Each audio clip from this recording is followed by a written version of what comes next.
TV5 News Update.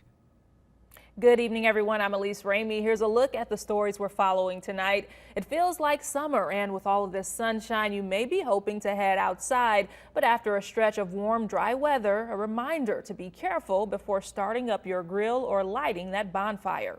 Keep a water source close by if you're doing open burning in your backyard. Make sure that you have a way to extinguish it if things get out of control. Keep in mind your neighbors. Don't let smoke drift in the direction of houses or across roadways. And if you are Experts say even in places that have seen rain, it's still very dry, which means a fire. Experts say even in places that have seen rain, it's still very dry, which means a fire could quickly get out of control.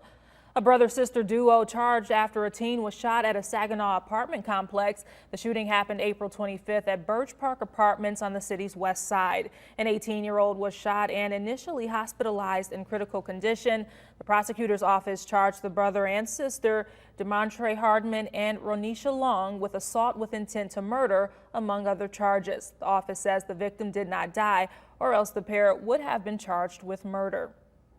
New details after every judge in Genesee County either recused or dismissed themselves from the case against County Clerk John Gleason. The state has stepped in and selected a judge.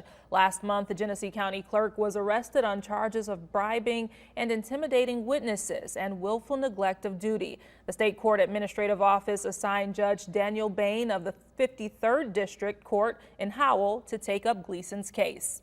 And now here's Chris with a look at our forecast. Hi there, Elise. Definitely looks like we'll be in for a pretty good Friday night. Lots of sun at the beginning and then eventually clear skies overnight. Looks like our temperatures will fall into the 70s pretty quickly as well. And I think eventually we'll land in the 50s and 60s for overnight lows. Now your sky tracker this evening shows that everything is dry, but tomorrow things will change a little bit. Showers and thunderstorms are expected to develop primarily during the afternoon and the evening on Saturday. It does look like they'll have a chance to produce some heavy rainfall as well, and perhaps some small hail and gusty winds in some of the strongest cells. Those will move through as we work through the afternoon and evening and then diminish into Saturday night. Your severe weather outlook shows that we do have a small risk for severe weather, and marginal risks just suggest that a few of those storms could approach severe limits. I think most will stay below, but still something to pay attention to tomorrow. High temperatures on Saturday expected to be in the mid 80s. Some areas where rain arrives sooner could cool things down to the low 80s, but overall one more warm day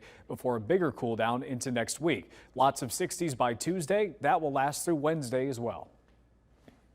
Remember to tune into WNEM TV5 on air and online 24/7 for the latest news, weather, and information.